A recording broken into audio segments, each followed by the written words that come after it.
Hi everyone, welcome back to my channel. I'm here today with the Dried Flower Centerpiece Lego set. I'm gonna give you today a quick review about this set with the perspective of a mock builder. So we're gonna talk about the pieces, so what colors we have in this set and what interesting parts we have. We are gonna talk briefly about the building experience and how the set come together. And at the end also we're gonna talk about what to do with this set, what we can build with these parts. Starting from the color, surprisingly, we have a lot of parts in black and reddish brown. Mostly not very interesting part, with the exception of maybe a few round tiles and plates that might be good to frame your mocks, and this big steering wheel piece that is useful to maybe build round walls and round roofs. Not much also for the reddish brown, except a few whips and bars that might be useful for trees and foliage. But here is when it gets interesting. We have 70 parts in olive green. All very good, useful parts for foliage, and I really like this fairly recent stem piece, and we talk more about that later.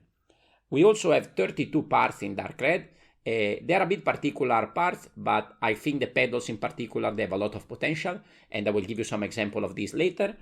We also have 29 parts in dark orange, interesting parts, and 21 parts in medium nougat.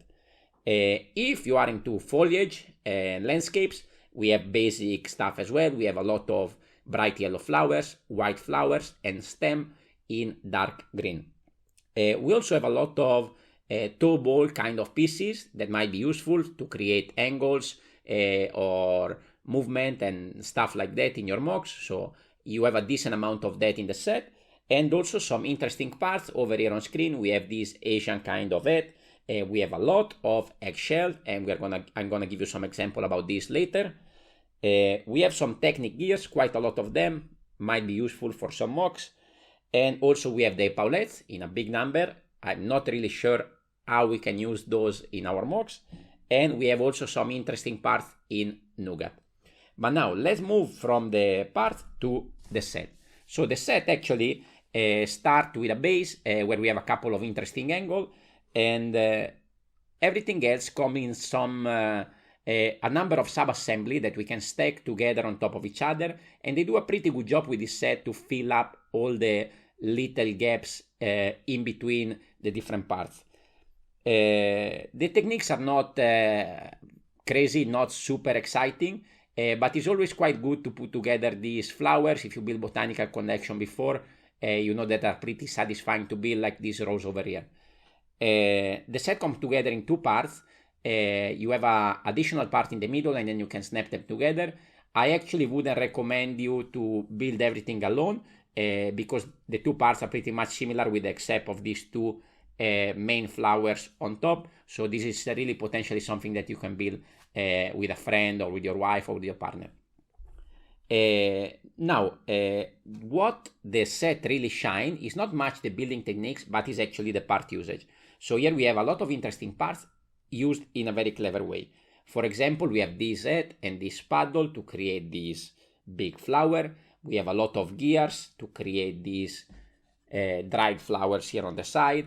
We have this sort of pumpkin lantern kind of piece that is also quite interesting. We have the rock pieces, a couple of them over here in nougat. Sorry, not in nougat, in medium nougat. We have the paulettes, I will say about it earlier. And also we have the mud guards. So you can see inside these rows, here we have the mud guards coming out. So the part usage in this set is really, really good. But now let's see what we can do with these parts. So for example, I used already some of these parts before in my Ahsoka vignette.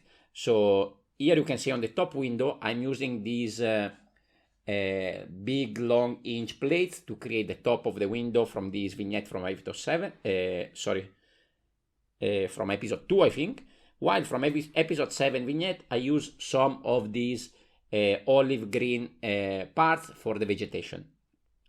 Staying in the Star Wars theme, I actually use these interesting stem pieces that I mentioned earlier to create a sort of mangrove effect in this Grogu's training vignette. And I actually pushed that further later on with my Swamp Quest vignette to where I fine-tune the technique a little bit to create this mangrove going into the swamp. And actually I use them also in an underwater setting, And I think actually most of this part, many of this part could be used actually for underwater scenes. The rock piece that we have over here, I actually use it also in one of my minifigure habitat for the Potter minifigure that is starting to work on this new piece of clay. I also experimented a little bit with the eggshell. So here you can see a fairly common technique. So you can use these shells to create a palm tree. I think we have enough in the set to create 2 tall ones, double the size of the one that I've built here. And as you can see, I also try to use these pedal pieces for some sort of roof technique. And I think it might be the potential there. Maybe we don't have enough for a big roof, but maybe to create some awning or some sort of small decoration on top of a door, they could be quite useful. Anyway, here is what I think about this set. I think it's a very good parts pack, but is also a very good set to keep on display. For example, now I still have these on display, even though I use some of these parts, I put them back and they still on display because it actually look pretty nice. But if you find at a good price and you want to keep the parts only, I think is a pretty good deal. Now, if you want to see some of these mocks that I built using parts of this set, here is the set that I recommend you to, the vignette that I recommend you to watch, which is the Swarm Quest that I built a few months ago here on the channel. Thank you very much for watching, and I will see you on the next video. Ciao, ciao!